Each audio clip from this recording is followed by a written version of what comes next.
Hello and welcome to another episode of Daily Mole, your daily gaming news here on my channel. My name is ChaosMole, and today, man, Ubisoft can take a break because it seems like we have another massive leak about their upcoming games and games which have been already in production. This is by Tom Henderson, who has been leaking quite successful a lot of stories about upcoming games. So if you don't like leaks, if you want to be surprised, you definitely shouldn't watch this. But if you are interested to know what is going on with the Ubisoft games we have already heard about and what other Ubisoft games are in development, then, well, you came to the right place, because it seems like as if Ubisoft is gearing up for a special showcase where they are preparing to talk about nearly 20 upcoming games. It seems like that Tom Henderson has the scoop on this, and I would say we are jumping right into it and go through all the games. So first things first, we have good old Skull and Bones here, as you can see.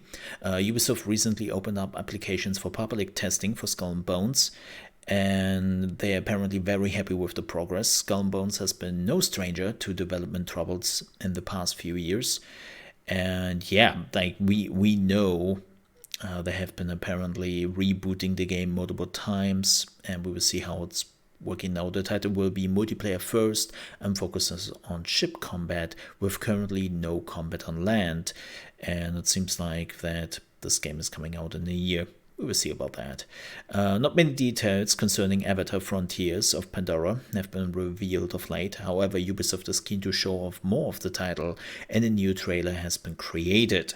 Massive Entertainment recently started sending out playtests invite to external Q&A, with the playtest beginning this week. While this likely indicates that the game is on track for its scheduled release, we have more details on the game in the coming months. The Division Heartland. We already covered many key details for the new Division game.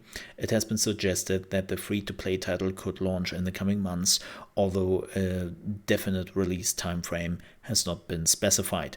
The Division Heartland will likely be the first of the 3 free-to-play FPS titles to release from Ubisoft. Immortals Phoenix Rising sequel. I'm actually kind of happy that this might get a sequel. It was definitely, the first game was an interesting game. I wouldn't say it was really good, but what I really loved about this game was this more condensed feeling than Assassin's Creed became. Like, Assassin's Creed became such a huge game at some point that it was too much. And this one was far more condensed, and you also felt like the world was more alive. I really enjoyed the first one. Ubisoft was apparently pleased with the performance of Immortals Phoenix Rising, which is good. The title is in pre-production stage and presumably in development by Ubisoft Quebec, who is also working on the new Assassin's Creed title. Recently, the studio has been hiring talent for the title, but no other details have been provided. Yeah, I mean, pre-production, that means we will not see this game for the next 2 or 3 years. So, okay. Assassin's Creed Rift. Assassin's Creed Rift was first reported in February and aims to fill in a thin near-term release schedule. According to Jason Schreier at Bloomberg, the title will not be a fully fledged Assassin's Creed title and is scheduled to release towards the end of 2022 or 2023. Our own sources suggest that the first half of 2023 is more likely, simply due to the intended release schedule of Assassin's Creed Infinity, which is the next mainline title, but won't arrive until at least 2024-2025. The title was initially intended as DLC for Assassin's Creed Valhalla, however, it has since morphed to its own standalone game. Yeah, we have heard about this before, that there was apparently such a big DLC that Ubisoft said, we will not sell this as DLC, we can sell this as its own game. So we will see what that is. Yeah, I have to say, I have reached a point with Assassin's Creed at this moment in time where I just had too much of it, I think. And I'm not the biggest fan of the new Assassin's Creed, so we will see how it goes. Assassin's Creed Infinity. So this was revealed last year, or well, not revealed, but we knew that they would work on something. And apparently they are trying to be a live service and being developed by several Ubisoft studios. Animus will reportedly play a huge role in this new hub for the Assassin's Creed series. With it, players can be transported into any time setting they like, with additional settings and content to be added throughout the years to come, which sounds kind of cool. Assassin's Creed Infinity seems to have more questions than answers at the moment, with the title still being somewhat in early production. Ubisoft Montreal is still hiring for numerous online services positions, and Ubisoft Quebec is currently hiring several key roles for the Assassin's Creed brand, including project lead programmer and associate producers. Yeah, we talked about this in the Witcher news. Game studios have a huge problem with hiring senior producers, especially studios who are a little bit known of being a problem. Like Ubisoft has a very troubled history in the last few years, and rightfully so. And it seems like more and more developers are just like, do I really want to work at your game studio? Probably not. So it's kind of interesting to see that Ubisoft is also suffering from this. But man, this is what I mean with Assassin's Creed. I have a bit enough of it. Like, first there was Assassin's Creed. They had microtransactions in it, and nobody really cared. They were not outrageous. They were mostly skins, and everyone was just like, yeah, whatever. And Ubisoft realized that, and they switched Assassin's Creed into an RPG, where they pushed a lot of shitty microtransactions, pay-to-win stuff on the player, and they were always like, well, it's a freedom of choice, you don't have to buy them. And it's like, oh, come on, don't give me that. And now it seems like they are pushing it even further into a live service direction, where you are ending up in a hub, and you can probably buy even more stuff. Like, I just have the feeling that a lot of decisions made around Assassin's Creed are solely made around how can we monetize it and not make it fun to play. Maybe it is fun to play. We will see, but that is like the feeling I got over the years from Assassin's Creed and Ubisoft Games in particular. Ghost Recon Frontline. Ghost Recon Frontline had its closed access test earlier this year, with many details nonetheless surfacing online. Yeah, it was under NDA. The title received harsh criticism, with players stating that it offers nothing new in the Battle Royale genre. From what I have seen, I've not signed an NDA, I've not done the playtest, but from what I have seen in videos and all that, yeah, it really just looked like another BR game, and didn't really look enticing. But then I'm also not really the targeted audience when it comes to VR games, but there was nothing where I thought, man, that is interesting. That's kind of cool how they're doing it. Currently, there is much uncertainty about the role of NFTs in the game. Oh, God, please shoot me. However, our sources state that Ghost Recon Frontline will be Ubisoft's primary vehicle for NFT usage, and that it plans to integrate them on a much bigger scale than anything previously.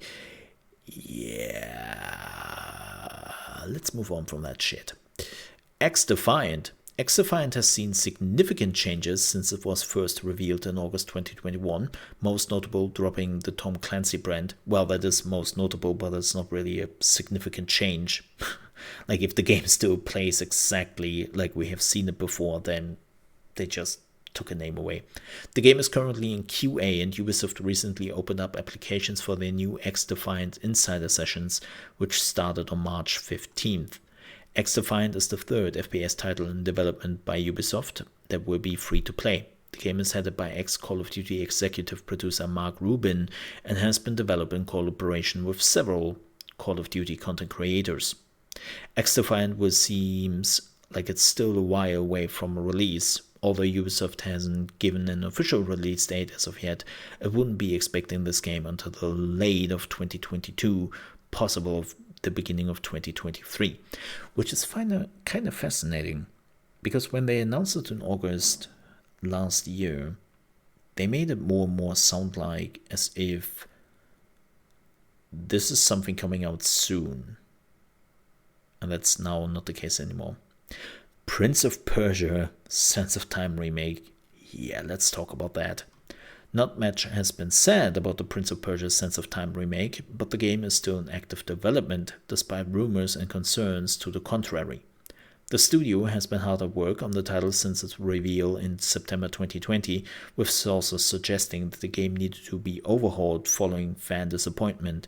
It's not entirely clear when Ubisoft will show off more, because it is possibly waiting to release another Prince of Persia game first before doing so.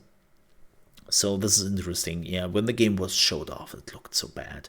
Like it was a remake, and you just looked at it and you thought, what is this?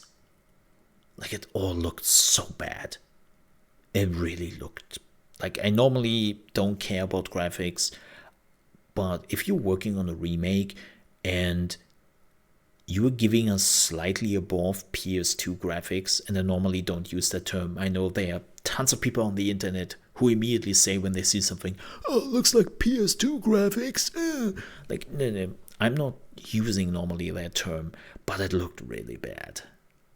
Like, it was just, ugh. And then the new footage came out, and it didn't look better. So, yeah, take your time with it. A second Prince of Persia title is reportedly in the works at Ubisoft, with Ubisoft Montpellier, I don't know how to pronounce this, sorry, being involved in this project, which is interesting because I think this is the studio which is actually working on Beyond Good and Evil 2. The game was described as taking inspiration from Ori and will be a 2.5D game. So they're going back to the roots, kinda-ish. Cool. Additional details on this title were slim, but I hope to be able to reveal more shortly. Nonetheless, it does seem that Ubisoft is actively working on a second Prince of Persia title. Good. I mean, especially since Assassin's Creed became what it became, this whole jumping around and even having a little bit of open world in the game became open. Like, this is the reason why we moved from Prince of Persia to Assassin's Creed, because the first Assassin's Creed was very close to Prince of Persia. Like, this is probably how some people would have imagined to see an open world Prince of Persia game, with less fantasy, sure, but similar from the gameplay mechanics. And now that Assassin's Creed is an RPG, I can totally see them looking for something else which could fill this action-adventure style. The Crew 3, aka Project Orlando. The next title for the Crew was leaked last year as assumed DLC for the Crew 2, currently codenamed Project Orlando. It will be a brand new game featuring a brand new driving engine and other overhauls. The title has been in development for some time and could be announced later this year. Cool. Mario plus Rabbids Sparks of Hope. The sequel to Mario Rabbids Kingdom Battle was first announced at last year's E3. Not many additional details have been given about the game, apart from the combat being notably different this time around, with the title being a new take on the tactical genre. It appears that the development of Hope is going well and that it will release within the 2022 window. Roller Champions. I've completely forgotten about this game. Believe it or not, Roller Champions has not been giving a release date, but that is expected to change in the next couple of months. The title was very quietly delayed again via its official Discord server. From what I've been told, it's hard to see why. Roller Champion is apparently ready for launch, and the quiet delay could have been a result of pushing the entire planned Ubisoft event back. However, that's speculation. It's anticipated that this game will release in the coming months, and we should hear more about it shortly. Beyond Good and Evil 2. Beyond Good and Evil 2 seems like a game that will never release, and although the same has been said about Skull and Bones in the past, it's hard not to make a direct comparison. The title has suffered from many problems these past couple of years, with some comments from the developers in November suggesting that the game could be canned.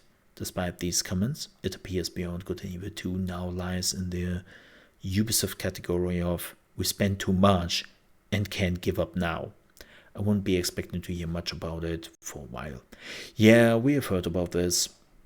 Like, I think I made a video a few weeks ago on my channel where we talked about this, and they don't want to give up on it, but they have rebooted it apparently again, and yeah, it's a bit in a limbo. Splinter Cell remake.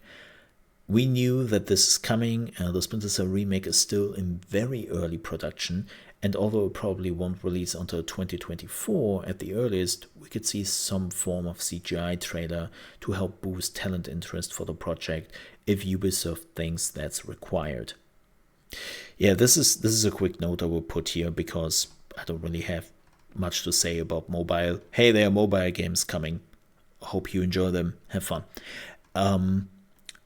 But we talked about this today live on stream, where people asked like, hey, why is Blizzard announcing their survivor game without anything? Why is CD Projekt Red announcing the new Witcher game without anything really substantial, right? Like, why are they doing this? And the same is true with Splinter Cell, right? Where people are asking, why do they do this, right? And these announcements are not for you. People misunderstand this. The Splinter Cell announcement, the Blizzard announcement, the Witcher announcement.